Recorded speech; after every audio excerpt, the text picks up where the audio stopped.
Gracias por acompañarnos y sintonizar Radio Mujer, el sexto sentido de la radio. Esta mañana de lunes te invitamos a quedarte y aprender con nosotros a identificar un mal que aqueja a muchas personas, principalmente mujeres. Ahorita vamos a ubicar en qué edades es más común, pero seguro has escuchado hablar de la anorexia o la has escuchado nombrar.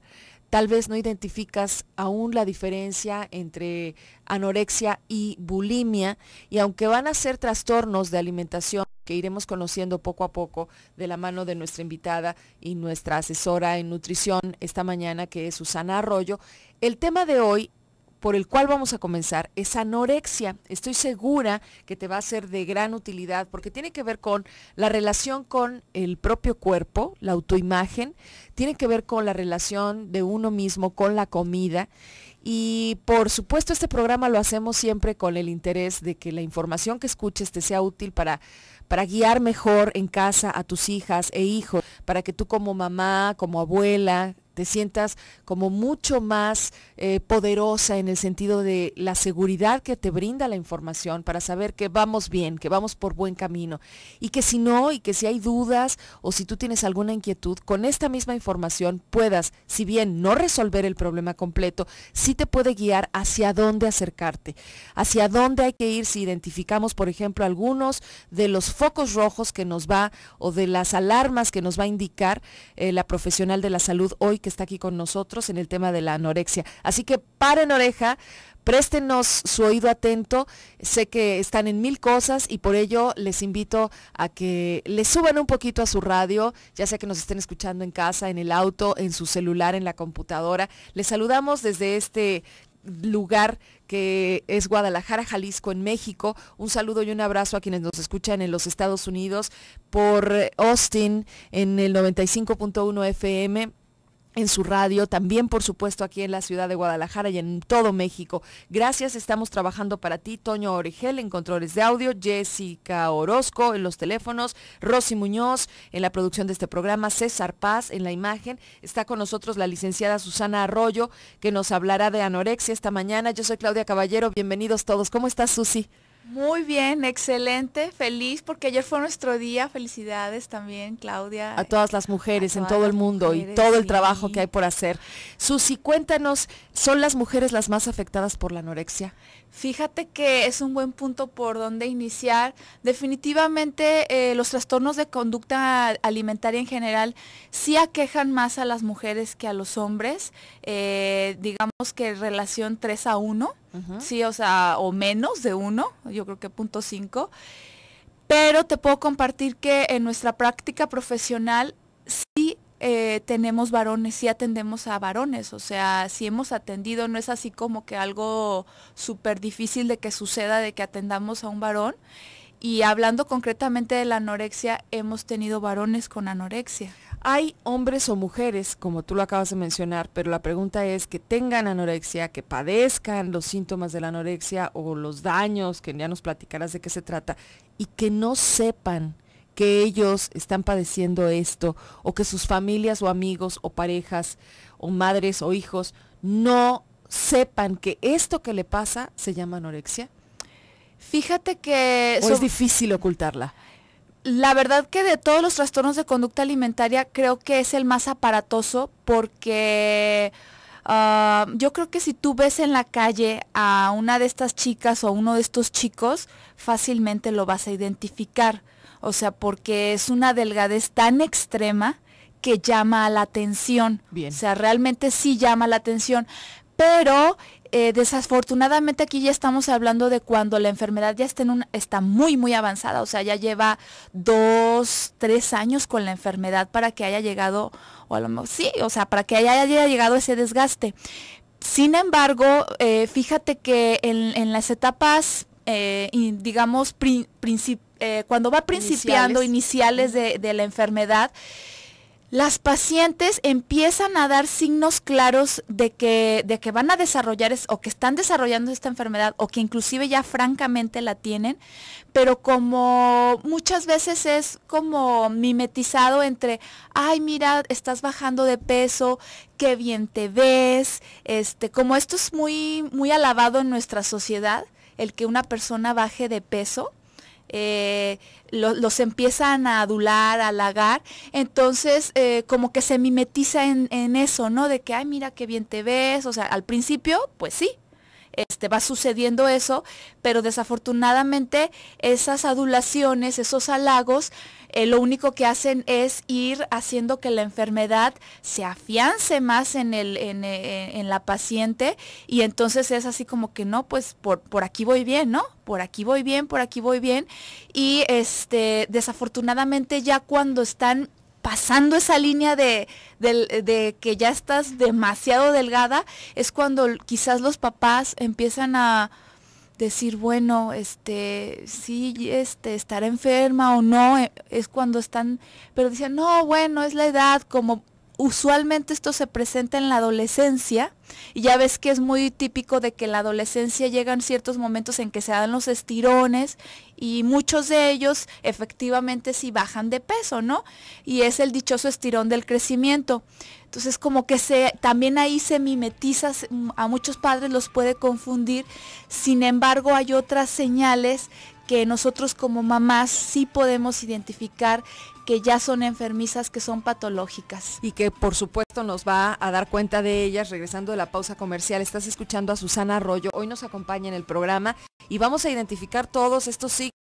Es un trastorno de alimentación, lo estaba mencionando Susana como una enfermedad, y nos va a llevar de la mano de, sobre todo, una identificación, un diagnóstico seguro y un tratamiento adecuado para que verdaderamente les pueda cambiar la vida a estas personas, jóvenes y adultos que sufren de anorexia, porque el tema es cómo se sienten ellos y cómo se ven a sí mismos. Regresamos después de esto. ¿Qué tal que tú que me estás escuchando podrías estar frente a este padecimiento, experimentándolo en carne propia, y pues tú tal vez estás pensando, bueno, yo nada más quiero verme mejor, yo solo quiero bajar de peso, tienes una meta de verte mucho más delgada de lo que estás, y el tema es que nos podemos confundir, podríamos ya estar lo suficientemente delgadas y seguirnos sintiendo o viendo como si tuviéramos muchos kilos de más. Hay además el tema grande que nos pega a todos por igual, y que son estos modelos, estereotipos tan fuertes que pesan tanto en nuestro aspiracional. Es decir, pues todos quisiéramos vernos como estas estrellas de Hollywood o los que nos presentan en la televisión o en el cine, figuras delgadas, hermosas. Se ha hecho un estándar de lo que es la belleza, principalmente femenina, en donde pues si lo revisas así a conciencia, a veces no tiene nada que ver con nosotros, simplemente con nuestra carga genética de latinas, ¿no? Exacto. Que somos anchas de cadera, que tenemos sabrosas, mucho gusto. Sí, claro, nuestros cuerpos son distintos. Es casi imposible querer parecer alta y con huesos largos y delgados. Eso no lo voy a poder cambiar. Ahora vamos hacia nuevamente la información que está documentada y que hoy, con la experiencia de Susana Arroyo como nutrióloga, nos abre como un panorama más amplio. La anorexia es también un asunto que tiene que ver con cómo me percibo a mí mismo. Claro que sí, es por eso que es una enfermedad de tipo psiquiátrica. Es decir, está clasificada dentro del manual de DSM-5, ya en su nueva versión. De hecho, la acaban de cambiar en el 2013. Y entonces es una enfermedad psiquiátrica. Y fíjate que, curiosamente, bueno, no es curioso, es simplemente una realidad.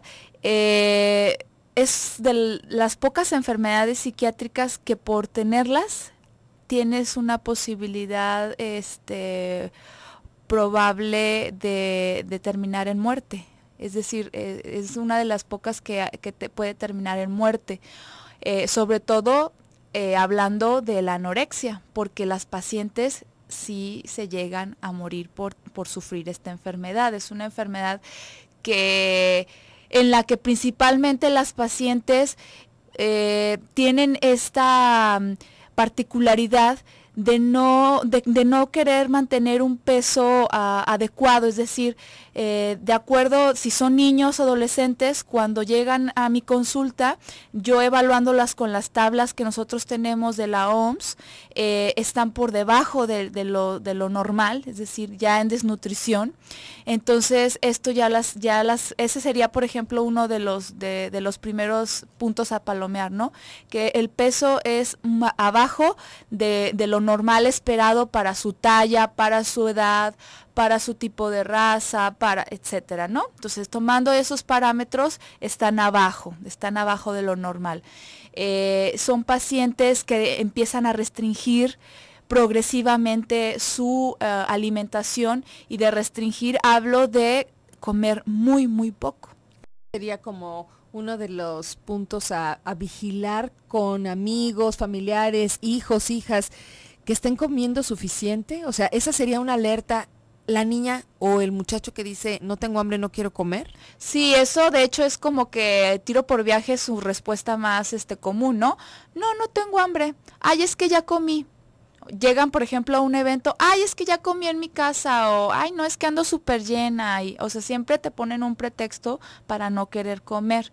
Entonces sí, es como muy obvio que no, digamos, cuando están rodeados de personas es cuando menos les gusta comer. ¿Se acuerdan que la vez pasada que hablábamos de los comedores compulsivos, ellos tampoco les gusta que los vean? Eso también lo comparten las personas que padecen anorexia.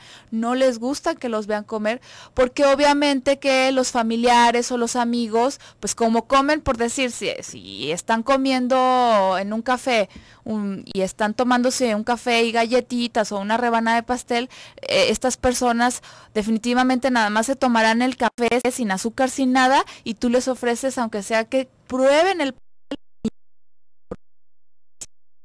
cómo lo harán, ¿no? Entonces, sí son muy renuentes y esto es progresivo. Otra de las características, Claudia, es que tienen, como tú bien decías hace rato, una distorsión de su imagen corporal. Es decir, ellas, y esta es una alteración a nivel cerebral, no perciben su cuerpo como realmente es. ¿A qué se refiere esto? Yo de seguro, estoy segura que muchos de los que nos están escuchando en este momento han visto la típica imagen de una persona muy delgada que se está viendo en el espejo, y en el espejo, en lugar de ver el reflejo adecuado, está viendo el reflejo de una persona obesa. Entonces, las personas que padecen anorexia tienen este miedo muy, muy penetrado en su ser. Ellas tienen miedo a ser obesas. Aunque, por ejemplo, yo en la consulta les diga, es que tú estás en desnutrición, estás muy, muy, muy por abajo del para tu talla, para tu complexión, ellas tienen un miedo grandísimo a ser obesas. Es que ellas dicen, yo si como me voy a convertir en obesa, y yo no quiero ser obesa, y yo no quiero engordar más, por ejemplo. Y entonces tú te quedas, ¿cómo engordar más si no estás gorda? Realmente son pacientes que su percepción de la imagen es afectada. Pero fíjate, Claudia, que esto es real. Les voy a compartir una anécdota de la doctora Noemí, quien trabaja conmigo en equipo, la psiquiatra. Ella, en la clínica en la que se encontraba estudiando en el DF, tenía una paciente, y entonces ella estaba segurísima de que la doctora estaba más delgada que ella, lo cual era obvio que no. Y entonces le dijo, sí, mira, es que ella qué delgadas tiene las piernas, refiriéndose a la doctora.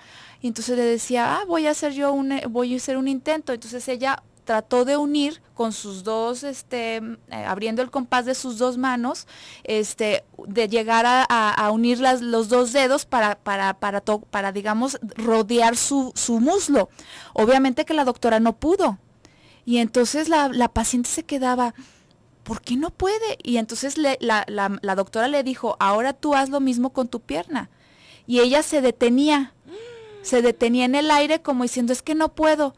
Hasta que la doctora, obviamente que con ella sí pudo unir. Su pierna, su muslo de la paciente era tan pequeño que sí podían juntarse sus dedos. sus dedos. y ella pensaba que no podía. Ujú. Y obviamente la paciente se soltó llorando porque se dio cuenta en ese momento que lo que ella estaba viendo no era real. Qué fuerte. Que su mente Ujú. obviamente le estaba haciendo ver algo que no era real. Porque ella, o sea, de hecho estaba enojada con la doctora porque le decía, es que usted, ¿por qué viene si usted está más delgada que yo y viene a quererme decir Que yo estoy muy flaca, que yo ¿no? estoy bien flaca y que tengo que subir de peso? Entonces, es para que te des cuenta lo grave, porque luego cuando esto se los comentamos a los papás, pero es que ¿cómo puede ser que se esté viendo? Pues que no se ve en el espejo cómo está. No. No. Ujú. Ellas se no, ve, pero no se o ve sea, como los demás. no se perciben como lo que son realmente. Ujú. O sea, ellas se ven gordas, literalmente. Bueno, hay alguien aquí en casa escuchándonos. Tú que nos estás poniendo atención a lo que la doctora, la licenciada hoy, Susana Arroyo, te comparte, ¿te suena? Ya sea porque hayas conocido a alguien, porque en este momento estés conviviendo con una persona que tú estás segura de que tiene una imagen, una autoimagen distorsionada, o alcanzas cuando menos a sospechar que probablemente tú no te ves a ti misma como los demás te ven. Puede ser incluso lo contrario, ¿no? Puede ser que tú te veas delgadísima, ¿no? Y resulta que pues sí trae unos kilitos de más y ya la indulgencia de, bueno, pues total, ya vendrá el lunes próximo me pongo a dieta, ¿no? Ahí ya más bien puede uno ser honesto y decir, bueno, sí, ¿no? La ropa te está diciendo. Eso le pasa a los comedores compulsivos. Ajá. Ellos se ven a la inversa. Sí, bueno, es como más relajado, ¿no? El tema de hoy es anorexia. No hay que irnos hacia allá. Ya habrá tiempo también, como lo tuvimos en el mes pasado de los comedores compulsivos. Ahora vamos con anorexia y quiénes la padecen y cómo es la experiencia, para que si tienes alguna pregunta o quieres contarnos un testimonio, aproveches esta mañana la presencia de Susana y también por supuesto lo hagas por vías de nuestras redes sociales. Quédate con nosotros, también puedes enviarnos un mensaje de texto por WhatsApp desde tu celular o bien hacernos una llamada. Estamos en vivo, estamos en Radio Mujer y regresamos después de esta pausa. Listas y listos, sabemos que inicia la semana y tenemos, bueno, grandes expectativas siempre de que todos estemos bien, de que haya abundancia de trabajo, de alegrías.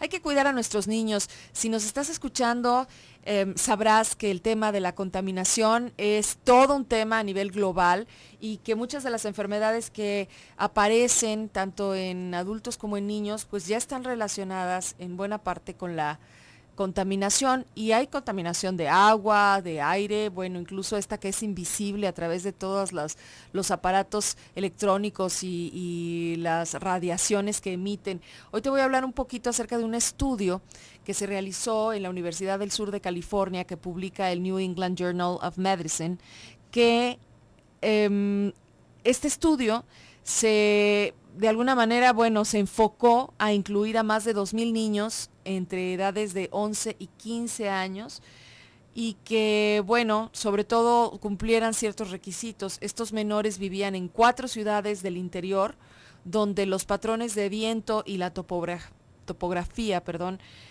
tendían a atrapar la contaminación o tienden a atrapar la contaminación atmosférica de estas ciudades y de una ciudad costera que es Long Beach. Estos niveles de partículas finas se redujeron en un 50% en estas comunidades y los niveles de dióxido de nitrógeno se redujeron en 1/3 durante las 2 décadas del estudio, porque además es un estudio bastante amplio que duró 20 años, entonces ahí sí no fue a la carrera, no fue a quemarropa, se pudieron de alguna manera reunir los casos y la información necesaria y todos los factores, ¿no?, que alteran en este caso la calidad del aire en un sitio durante un determinado lapso de tiempo. A cargo de James Goderman, que fue el investigador, digamos que líder en estas áreas, un aire más limpio ha llevado a pulmones más fuertes en niños. Y no es la primera vez que escuchamos de esto, ¿eh?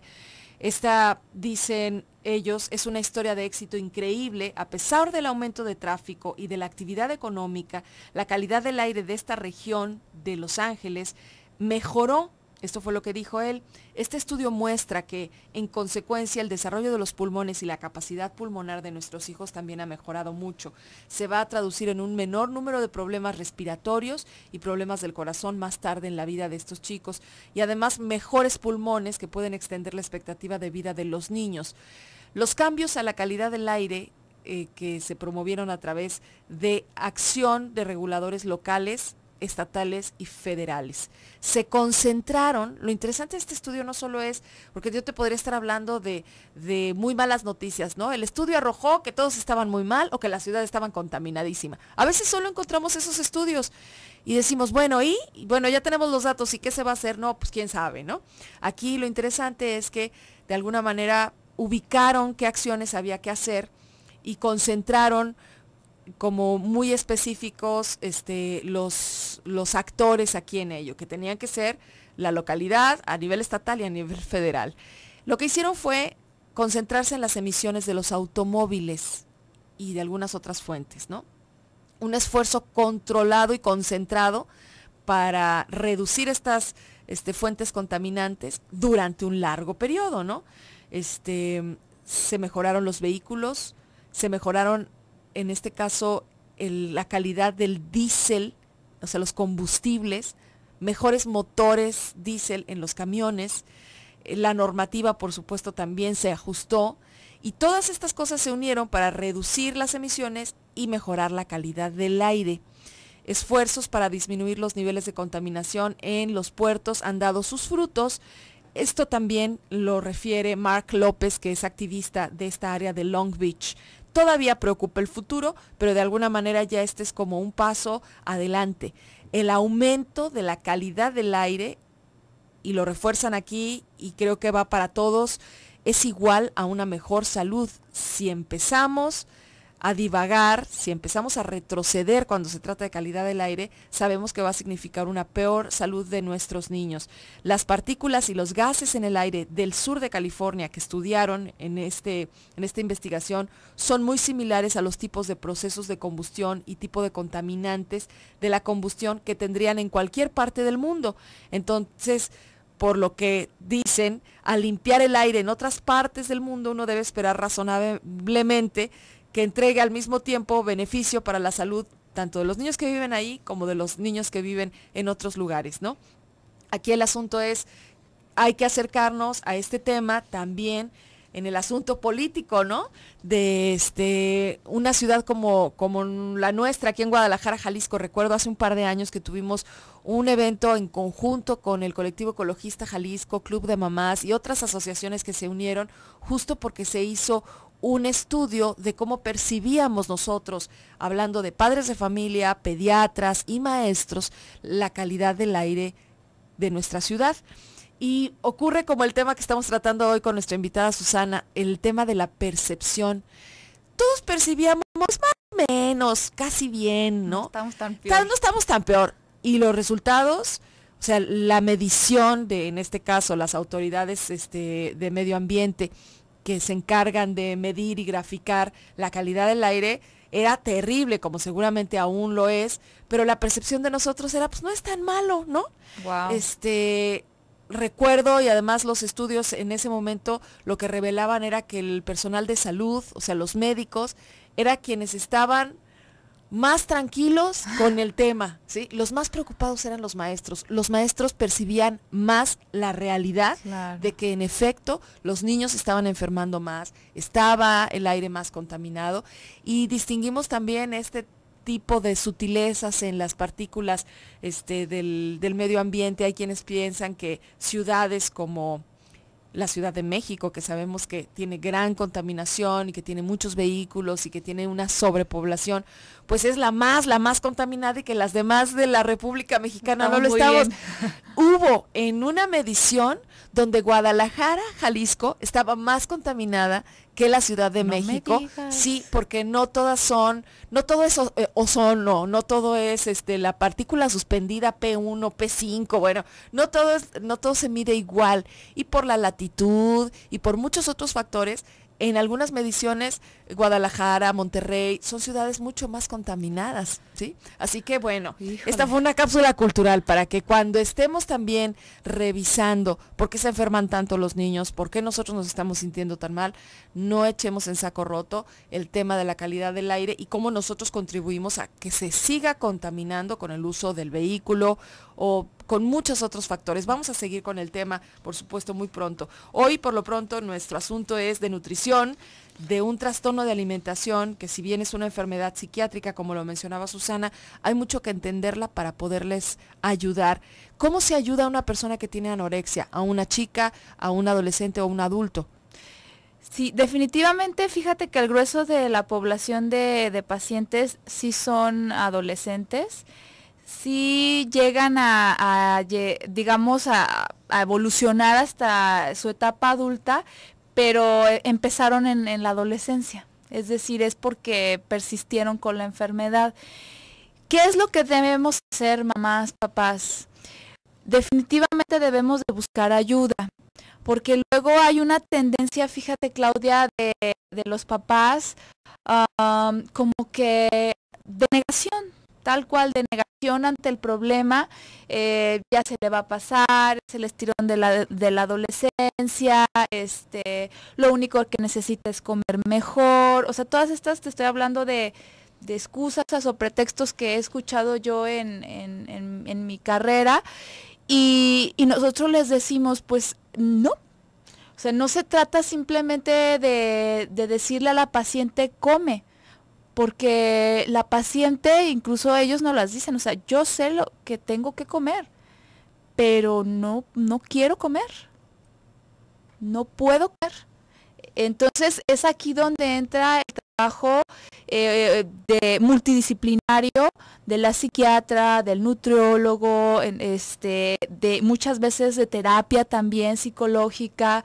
En el caso de pacientes que todavía son niños y también adolescentes y que ya están muy desgastados, tendrá que intervenir el psiquiatra, que son psiquiatras especialistas en niños, porque obviamente como se les tiene que los tenemos que manejar con fármacos, es decir, se requiere de farmacología para poder incidir en todas estas problemáticas de distorsión, de control de impulsos, de ansiedad. Muchas veces también se asocian enfermedades como la depresión. Entonces tenemos que empezar a atajar todas esas enfermedades, no solamente con la nutrición, sino también con los fármacos. Y mucho de nuestro trabajo, Claudia, es de estar convenciendo, dándole herramientas a las pacientes y a los padres de familia de que lo que ellas están pensando que es lo normal, no es normal. Bueno, ¿se sufre cuando se tiene anorexia? Sí, yo te puedo decir que como son enfermedades muy complejas, estas enfermedades como la anorexia llegan a afectar a toda la familia. Con esto nos quedamos y vamos a una pausa comercial.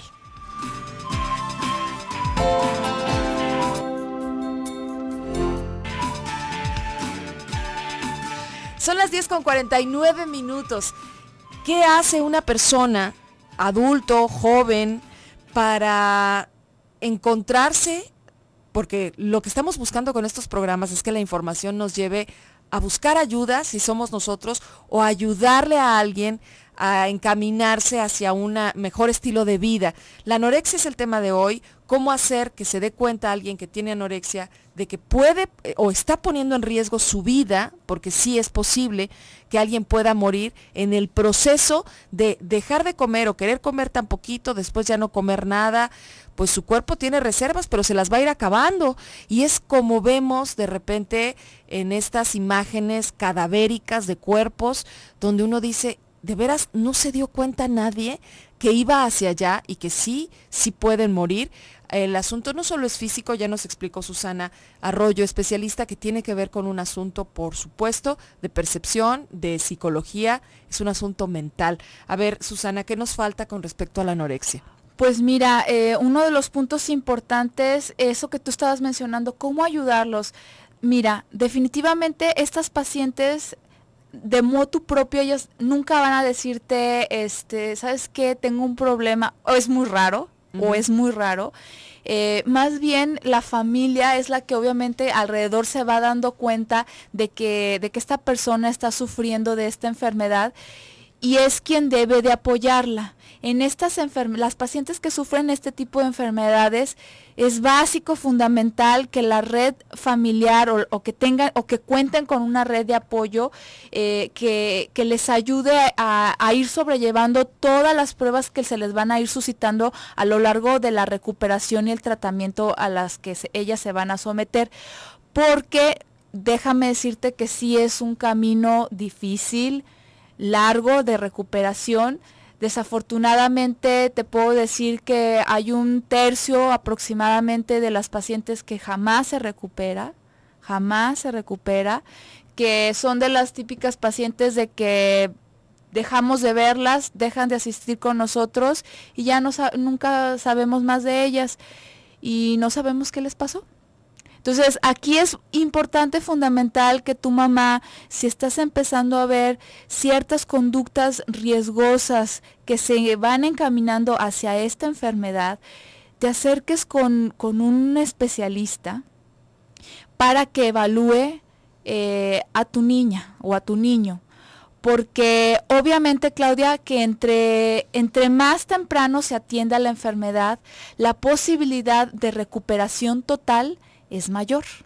Entre más nos tardemos en intervenir nosotros como profesionales, obviamente la enfermedad se enraiza, o sea, toma raíces, y entonces es para nosotros más difícil remover esas ideas de su mente, ¿no? Que son las últimas que removemos. O sea, yo puedo llegar a recuperar una paciente nutricionalmente hablando, pero su mente funciona como la de una persona con anorexia, porque esas son las que más nos cuestan trabajo remover de su mente. Sí, lo que es básico es quedarnos con esta idea de no es algo transitorio, no es una moda ni algo que así como vino se va, es una enfermedad mental que, como la depresión, no se cura con échale ganas, ni se cura con ándale pues ya come, ya deja esto y empieza a comer como no quieres comer, ahora sí come. Tú mencionabas que había un perfil de la persona o ciertos rasgos que tienen en común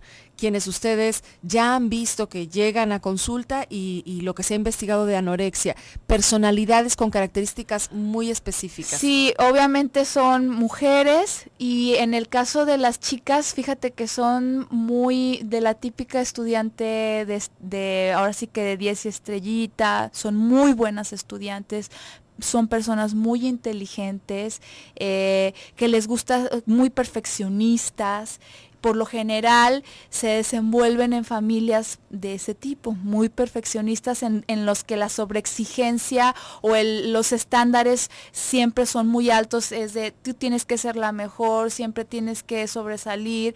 Entonces eso crea una presión muy grande en nuestras pacientes, porque siempre, o sea, sus estándares siempre son muy, muy altos, ¿no? Sí, estás hablando de control, ¿sí? O sea, Mucho todos control. tenemos en nuestra vida una cierta medida en el control de otras personas hacia nosotros, de nosotros mismos hacia nuestra vida. El tema es que el control quizás sea tan excesivo que entonces les lleve tú decías, lo único que se pueda controlar, que ellos mismos puedan tener en sus manos, probablemente sea su cuerpo, su comida, sus raciones. Sí, y llamar la atención, porque muchas veces eso es un grito en el silencio de llamar la atención de la familia, ¿no? De decir, existo, porque luego también sucede que todos en esa familia son así como muy sobresalientes, y aunque la paciente también sea sobresaliente, no puede sobresalir. No, entonces, bueno, pues es que como alcanzas la perfección, no la vas a alcanzar. No la vas a alcanzar, exactamente, ¿no? Entonces, esta parte le cuesta mucho trabajo a las pacientes y paradójicamente, conforme se van enfermando más, empiezan a tener cada vez más dificultad para seguir sobrellevando sus estudios, y entonces ellas, les decimos, no es que de repente te hiciste tonta. Lo que pasa es que la enfermedad hace que literalmente el cerebro se vaya encogiendo. Entonces ellas pierden capacidad de retención de conocimiento, de concentración. O sea, es una enfermedad realmente que llega a afectar muchos sistemas y órganos. Sí, cuando tú dices desnutrición, pues hay muchos focos, ¿no? Entiendo que hasta a las chicas les deja de llegar su menstruación. Sí, exacto. Ese, fíjate que era un criterio diagnóstico anterior. Ya no. Ya no. Ahora puede o no que la paciente esté menstruando. Obviamente la mayoría deja de menstruar.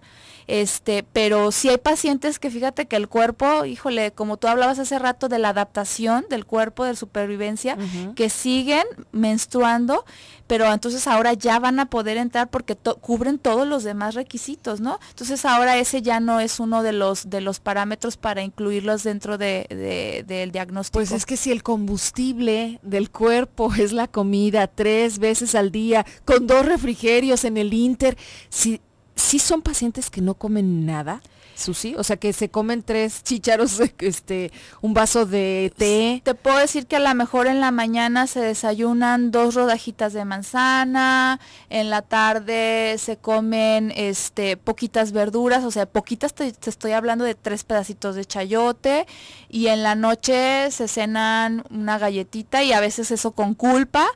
Y entonces van y vomitan, que aquí, por ejemplo, sería una acepción en donde muchas personas se confunden, dicen, es que tiene anorexia y bulimia. No, es anorexia, porque lo que se comió fue una galleta, pero la paciente se siente tan culpable que va y vomita. Esta se llama anorexia nervoso de tipo compulsivo purgativa, es decir, les da tanta culpa haberse comido una galleta que van y la vomitan.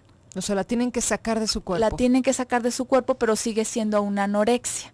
Entonces son pacientes que restringen muchísimo. Sí puede llegar a pasar, la cena es uno de los tiempos de comida que se suelen brincar mucho. Entonces el último alimento que recibieron fue en la tarde, los 3 chayotitos, pedacitos, y entonces ya hasta el día siguiente, o sea, pasa toda la tarde, la noche, y en la mañana ya súper tarde desayunan algo así súper ligerito, ¿no?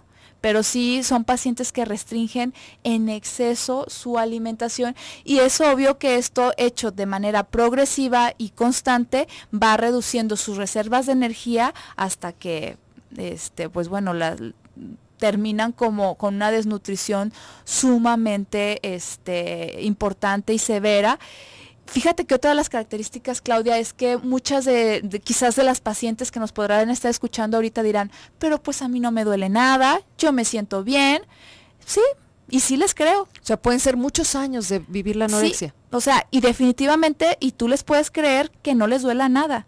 No les va a doler nada, pero eso no significa que su cuerpo se esté deteriorando. Bien, ya nos tenemos que ir, Susana Arroyo. Danos los datos de Acción Salud, esta consulta que tú tienes con este equipo interdisciplinario que pueden ayudar a muchas donde personas. Los podemos ayudar definitivamente. Acuérdense que pueden encontrar nuestros datos en www.accionsalud.com.mx y nuestros teléfonos 1380-2007, donde definitivamente les podremos brindar una ayuda multidisciplinaria para sacar adelante a las pacientes. De verdad tenemos muchos años de experiencia en esta área y pues confíen en que podemos ayudarles. Repetimos el teléfono. 1380-2007. Porque aquí es hacer cita para poder llegar y platicar todo el caso y saber cuál de alguna manera va a ser el seguimiento que se ofrece. Muchísimas gracias, Susi. No, muchas gracias a ustedes por escucharnos y de verdad no dejen en saco roto todo esto que les comentamos. Interesante para que nosotros, quienes escuchamos el programa,